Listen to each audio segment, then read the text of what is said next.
Sankirtana ki, Srila Prabhupada ki, Ananta Koti Vaishnavinda ki, Grantharaj Srimad Bhagavatam. Om Namo Bhagavate Vasudevaya. Om Namo Bhagavate Vasudevaya. Om Namo Bhagavate Vasudevaya. Narayana Namaskritya Naram Chaiva Narottamam Devim Saraswatim Vyasim Tato Jayamudiriye Nastapraye Shiva Bhadreshu Nityam Bhagavata Sevaya Bhagavati Tamoke Bhaktir Bhavati Naishtiki. Hare Krishna. I feel like it's been a long time. Srimad Bhagavatam, Canto 1, 4, text number 23. The appearance of Sri Nara. Taita Rishayo Vedam. Swam Vyasam Anekada.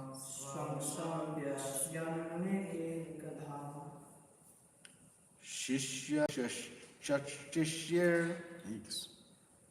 Shishir Vedaste Shakino Abhavan Aita Rishayo Vedam Swam Swam Vyasyan Anekada Shishya Prasya Chachishir Vedaste Shakino Abhavan Taeta Rishayo Vedam Swam swam vyasayam anikada. Swam swam vyasyan anekada. Shishyaye prashishishir. Shishye prashishye Vedaste shakino vavam. Vedaste no bhavan. Tat eta rasayo vedam. Ta eta rishayo vedam. Swam swam vyasyan aikada. Swam swam yashyan anekada. Shishye prashishyas chak shirye. Shishye prashishye Vedaste shakino bhavan. Vedaste shakino bhavan. Ta eta yo vedam. Tat eta rishayo vedam. Swam swam yashyan anekada. Swam vyasyan anekada. Shishye prashishye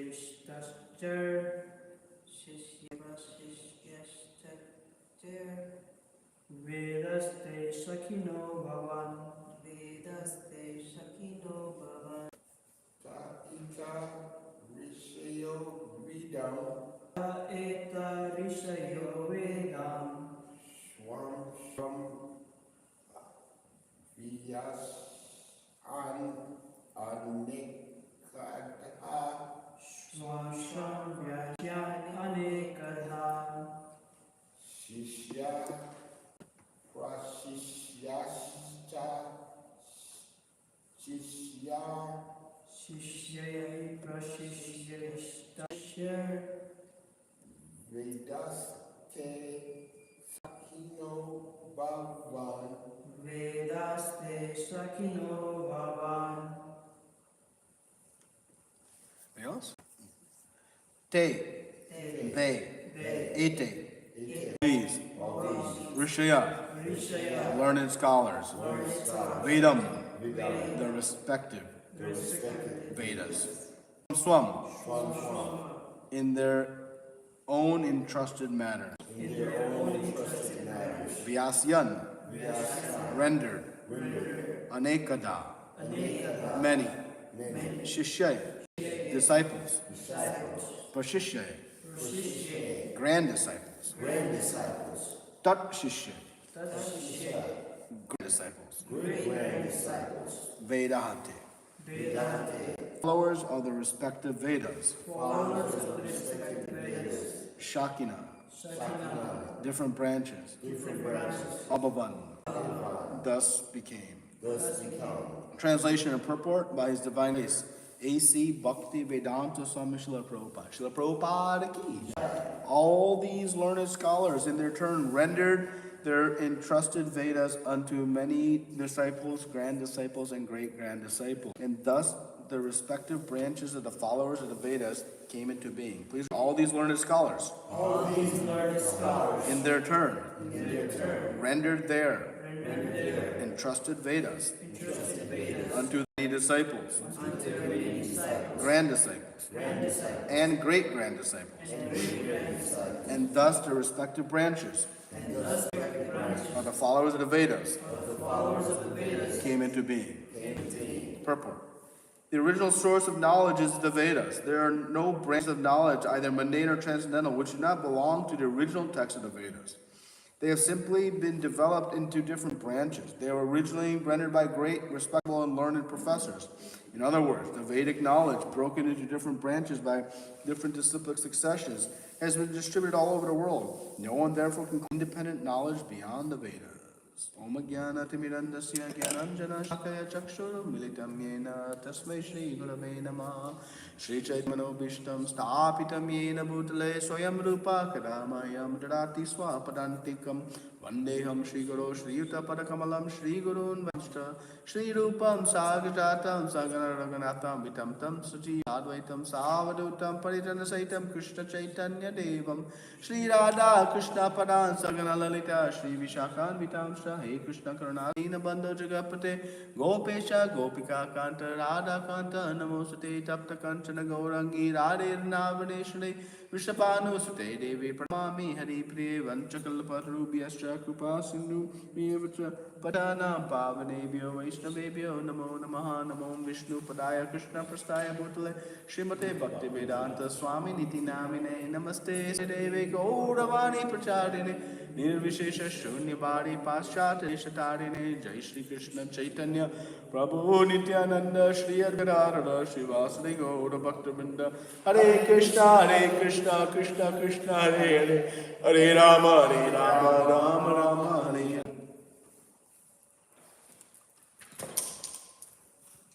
Hare Krishna.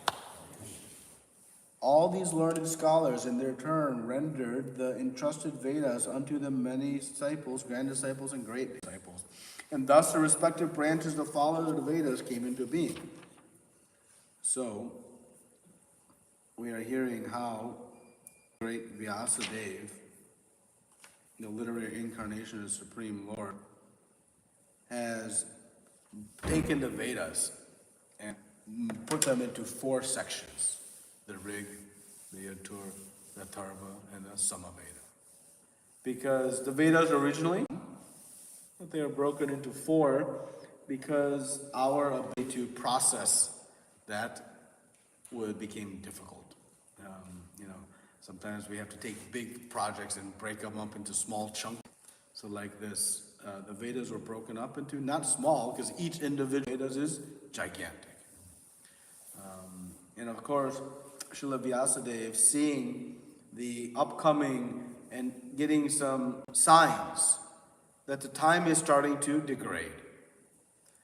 One's capabilities to process the Vedas is not there, nor is the way it was transmitted going to be able to continue. Because prior to this, the Vedas were transmitted by oral reception. So the guru would speak, and the disciple would hear, and then that disciple would later and become guru and speak to their disciples. Those disciples would again, mature through that knowledge, become guru and speak to disciples. And like this, the Vedas are passed on. But of course now, with the coming ages of Kali Yuga, towards the end of Dwapar Yuga, this system was not there, so Srila Vyasadeva put to writing the Vedas. That's a quick summary.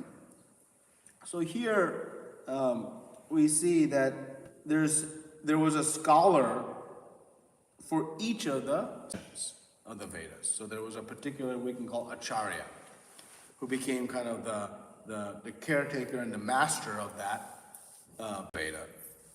And they thus, began to preach that particular Veda. And so, as they preached to their disciples, and then to their great disciples, grand disciples, and then great-grand disciples, as we've read in the verse, these sort of lines form, these lineages. So we may get connected to one of the, 4 Vedas. And this is how this knowledge was passed on. So we see a couple of very important points here. That knowledge, it is descending. It is not ascending. And what that means is, we as human society, we spend so much time and energy trying to research things, getting into our fancy laboratories and trying to understand different things, observing the world, and great, philosophers pontificate about different aspects of the world.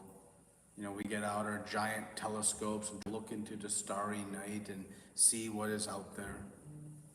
It's all a colossal waste of time. Why?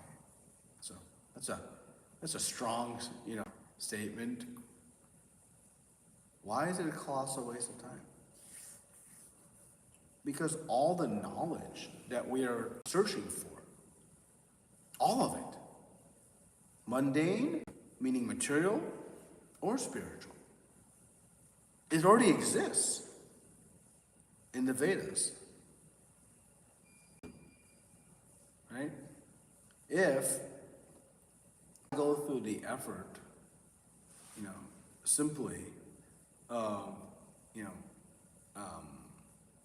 let's give an example, making an elaborate meal because I am hungry. And I make this very elaborate meal. But actually, an elaborate meal has already been made for me. Was my effort to make that meal again beneficial? No. It's not a good use of time. So, this knowledge, it is all there. It's all given to us. Because in the beginning of creation, when Lord Brahma appeared, and the universe was there in its unmanifest form, there was nothing. And Lord Brahma was confused. And so Krishna presented all the knowledge to him through his flute, entered into the ear of Lord and penetrated into the heart. And thus he became enlightened and also empowered to create. So what we understand by that fact is that knowledge, all knowledge existed before this universe.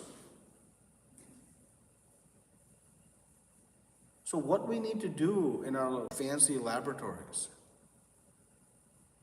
and with our fancy telescopes, what do we need to do? Nothing. It's a waste of time. The best use of time is to come to the source of all knowledge. Understand everything we need to know. Let's think about this. I'll tell a quick story. I remember I was reading I was listening to one researcher, and she was speaking about how she spent like 18 years, 20 years studying the migration pattern of sheep through Europe over the last like 600 years. And I'm thinking, wow. And applied great intelligence to how she did this. She would go to very old libraries. And in the books, she would take samples. There would be fragmental pieces of DNA. The pages had some connection to these sheep. And by that, she was able to find these patterns in different libraries throughout ancient Europe and trace out this migration patterns of these ancient sheep. And she was speaking about that, and then I'm thinking to myself, 20 years, and what did we get from it? We know how some sheep went from point A to point B. Okay. What is the point? So what this indicates to us is that a guided society is simply trying to spend time trying to kill boredom between birth and death. Think about it. Our whole life, unless we have a Krishna conscious life, what are we trying to do? Simply make time pass with the least boredom. So this is life. So knowledge, what is knowledge? Knowledge is information that can help us achieve something. Right? We simplify it. That's what knowledge is. We acquire knowledge in order to be able to do something that allows us to achieve something that we want. If I acquire knowledge about how to operate a phone, that knowledge allows me to make calls all over the world. It allows me to look something up on a search engine. It allows me to, put in directions to a place I want to go. Right? So the of how to operate the cell phone allows me to achieve something I want. Right? If I have knowledge that my favorite musician is coming into town, then the knowledge allows me to go experience the music of that musician to get me happiness and pleasure, right?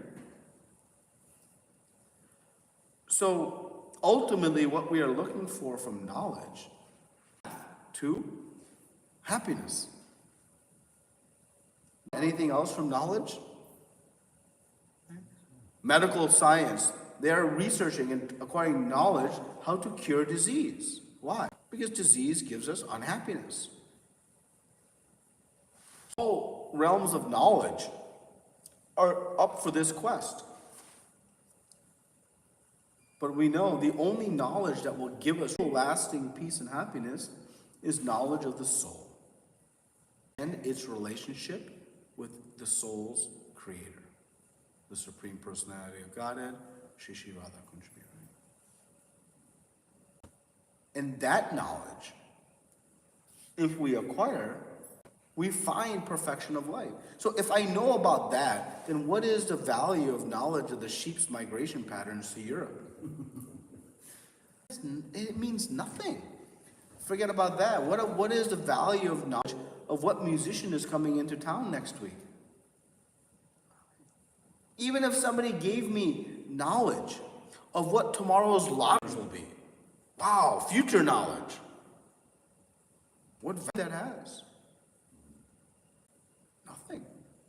In comparison to knowledge that would give me eternal, unlimited bliss and happiness. Right?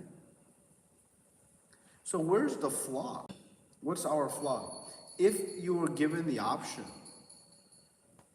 to acquire some knowledge about Krishna, acquire tomorrow's lottery numbers. If we really were honest, truly honest with ourselves, I won't ask, we would take the lottery numbers. So what's happening? Right? Our faith in knowledge determines its value. Our surrender to knowledge dictates whether I act upon it. Jai Shri Shri Radha Kunj Bihari, Jai Shri Shri Jagannath Baleswara, Jai Shri Nath Bhagavan, Jai Shri Shri Balagopal Jai. So knowledge resides on the platform of intelligence. So the intelligence, part of the subtle body, false ego first, mind and intelligence. The three parts of our subtle body. Right? And then we have our gross body, the earth, air, fire, water, ether. But the subtle body, false ego, mind, intelligence. Intelligence is what is used to acquire knowledge. Now, we see that we don't always surrender to the knowledge. What does that mean, surrender to the knowledge? That we follow what that knowledge tells us, what that information tells us. We know conceptually there is no better activity for us than to chant the holy names of the Lord and render devotional service to the Supreme Lord. But yet we maintain material attachments. Right? Why? Because we have not yet fully surrendered to that knowledge. Our intelligence knows it, but our mind, in its dictations, takes us and says, that's good, but let's go do this today. You've done enough bhakti for the week. Okay? So the intelligence has knowledge that actually this activity is going to lead to more suffering. Every material activity we do, it ends in suffering. We've had our own experience with it, yet, because the mind's dictations are so strong, it overpowers the intelligence that is equipped with this knowledge. Think about this. I mean, this is like one of the most, graphic illustrations of knowledge and our senses. On a pack of cigarettes, there's a... What does that statement say? Surgeon General has defined this product is not safe for public consumption. Not safe, and it says it will kill you. It says this product will kill you. And people pay $10 a pack. To smoke. I mean, that shows that knowledge alone is not sufficient. The knowledge is right on the box. So what we need to do is we have to surrender to this knowledge, meaning follow the instructions of this knowledge. And that happens with faith. Faith. Fate. If I have faith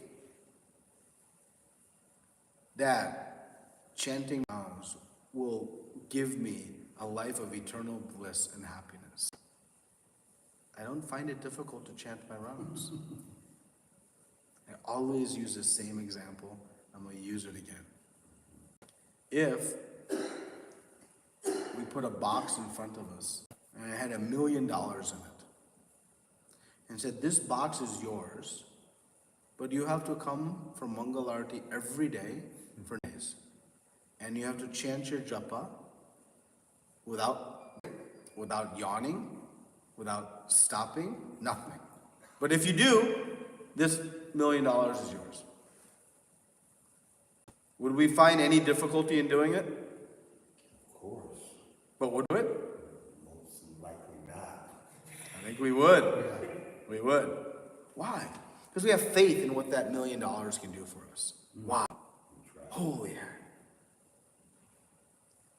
So when Krishna tells us, chant my names, this is what the great devotees, Desham Satatam Kirtayanto Mam, they're always chanting my names. Then you'll find lasting peace and happiness. But we find there's such a struggle. So what's missing? The knowledge is there. Faith and surrender to this knowledge is lacking. So we have to be careful. Because this knowledge, and actually the knowledge we have, there's no shortage of knowledge. We have to pray to the Lord. Please help me surrender to this knowledge, that I can follow this knowledge. Actually, all these branches of knowledge, in one sense, they're not needed. All I need to know, I am spiritual. Krishna is the Supreme Spirit. My relationship with that is of eternal servant. These three things. After that, what else I need to know? But I hear more and more knowledge to build my faith. And so one question might come, how to surrender to this knowledge?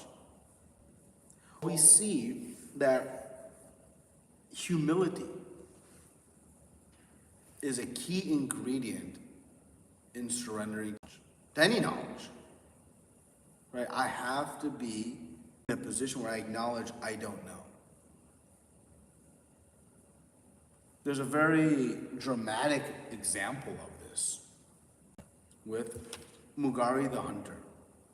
This pastime comes in Chaitanya Charitamrita, where there was Mugari, a highway robber. He was a murderer. And most heinously, he was a very sick type of hunter, in which he would kill animals halfway. He would half kill them. And then the pain and squealing of these animals would be like the sweetest music to his ears. And so you see a very degraded condition. So Narada Muni is walking down the path and he's seeing these half-killed animals and just such agonizing difficulty. He says, who could be so heartless to do such a thing? So he continued in the path following this trail and he found Magari. He says, what are you doing? If you're going to hunt them, kill them, put them under their misery. What is this? And Mugari's immediate response is what leads to an extraordinary transformation. His immediate response is not, who are you to tell me what to do? His response is not, hey, I've got free will. I can do as factually correct. Instead, his response was, I'm sorry. I don't know anything else, but this is what I learned from my father, how to maintain myself. I know no other means, and so I'm doing this. Honest and thoughtful response. And Narada Muni engaged him. He said, you know what? You give up this. You give up this nonsense. And he says, well, but how am I going to maintain myself? He said, Narada Muni says, I will provide everything for you. Now, how much faith it must require, right? He's going to give up his occupation, his means of livelihood, on the word of somebody who says, they'll maintain me. How many of us are willing to do that? And Magari the hunter gave up this activity instantly and took to the process of chanting the holy names of the Lord. And people were so stunned by his transformation that they were bringing all kinds of gifts and donations to him. And he had more than he could ever consume. So one time, Narada Muni was with his friend. And he says, let's go see the Magari and see what he's doing. I've not seen him in some time. And so Narada Muni makes his way back to this place where Magari was. And Magari sees him. Narada Muni coming. He's excited. You know, his savior. And he starts walking towards him. But he's like dancing and like and sort of going this way and jumping and like on his toes and his friend's like, what is this doing? Why is he walking so ridiculously? And Narada Muni tells him that he has become so conscious that they're crossing in the pathway, and he's being very careful not to put even his foot down on an ant in the pathway. Such a transformation of heart with knowledge. So Magari got knowledge that what he was doing was wrong, and he got knowledge of what was best for him to do. He went from the most degraded of positions to the most elevated of positions. So why we are still stuck holding on to all of our pain-inducing, suffering-inducing material attachments? Because Magari surrendered. He surrendered to that knowledge. He had faith. This was the means. So we don't lack knowledge. You come into Srila Prabhupada's movement. Within 2 weeks, you have all the knowledge you need to know. I am not this body, I am spirit, soul. Chant my japa, come to the temple, eat prasadam, avoid meat eating, intoxicating, gambling, illicit sex. So we don't lack knowledge. What we lack is to surrender to that knowledge. So that is what we seek to acquire by studying Srimad Bhagavatam. If we put our intention, if my intention is to acquire knowledge, that will help me, but not as much as if I put my intention, let me hear Shaitan so that I can increase my surrender and faith to this knowledge. If that's my intention, as we study Srimad Bhagavatam, we will surrender and bring about the perfect path of happiness to us. Because it's right there in front of us. But we are setting it aside. Because the person who is, reading the warning on the box of cigarettes and still enjoying. Why? Because those senses have overtaken intelligence. The intelligence knows. So, knowledge, all this elaborate knowledge that was being glorified here is very important. But what is the practical instruction for us? Remembering who is the Acharya of the Samaveda? It's nice, it's helpful. But what's really important is increasing our surrender to this knowledge. And Srila Prabhupada in this purport gives us something very important, which is what I opened this discussion with, which is there is no knowledge independent of this Vedic knowledge. We don't need any other knowledge. It's all here. It's complete and total. This is the origin of all knowledge. There is nothing we are going to discover in our laboratories with our fancy telescopes or with the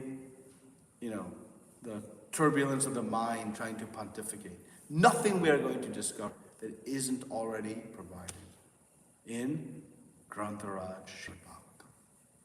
So this is where we'll try to surrender and pray to increase our faith in this knowledge and not try to overcomplicate things.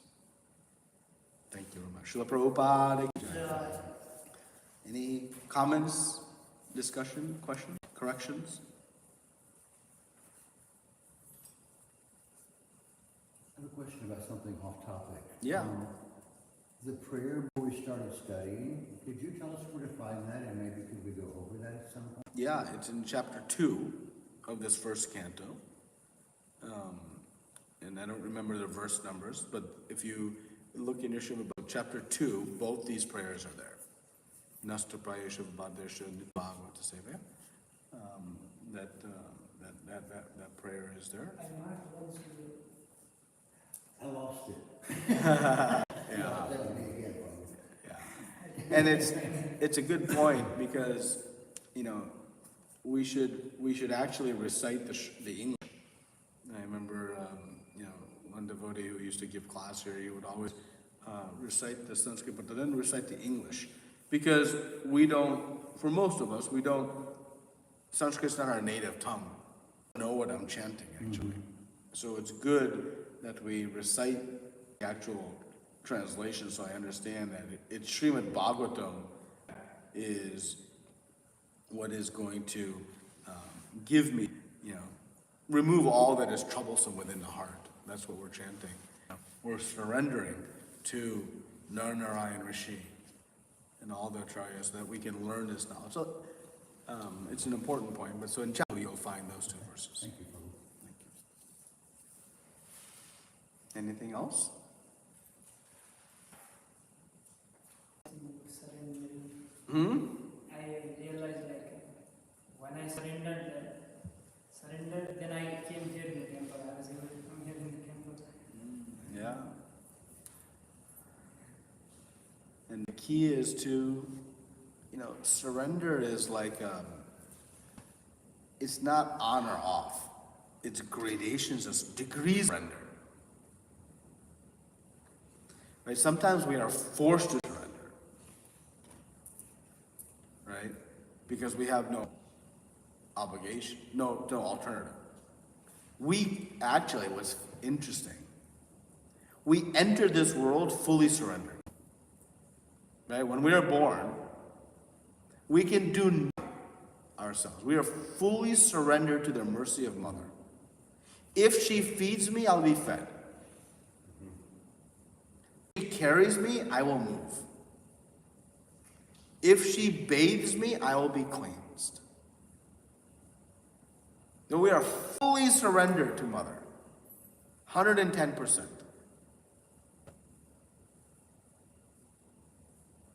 As we grow up, I am becoming my own person. Independence grows. To the point, Mother, we even forget who took care of us in that surrendered position.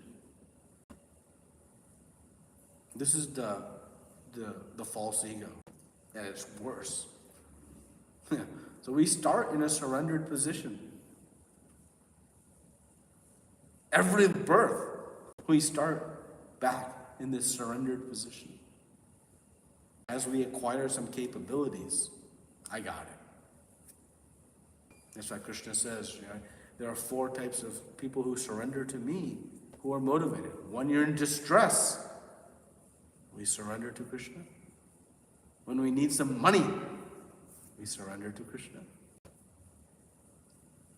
Wise or curious? But Krishna says, okay, no problem. Still it's pious. So, we've experienced surrender before, in this lifetime. The materialist is surrendered too. They're surrendered to the dictations of their senses. They'll do whatever their senses dictate, whatever the mind wants. Because we are part and parcel, we have no independent existence, we are always surrendered. Either I'm surrendered to Krishna's material energy, or I am surrendered to Krishna's spiritual energy. I'm surrendered, because that is my nature.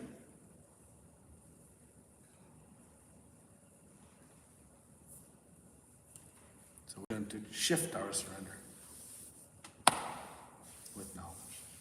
Anything else? Thank you very much. Grantharaj Srimad Bhagavatam ki, Shri Prabhupada ki, Ananta Koti Vaishnava Vrinda ki. Hare Krishna. Thank you for allowing me to come again. It's been too long.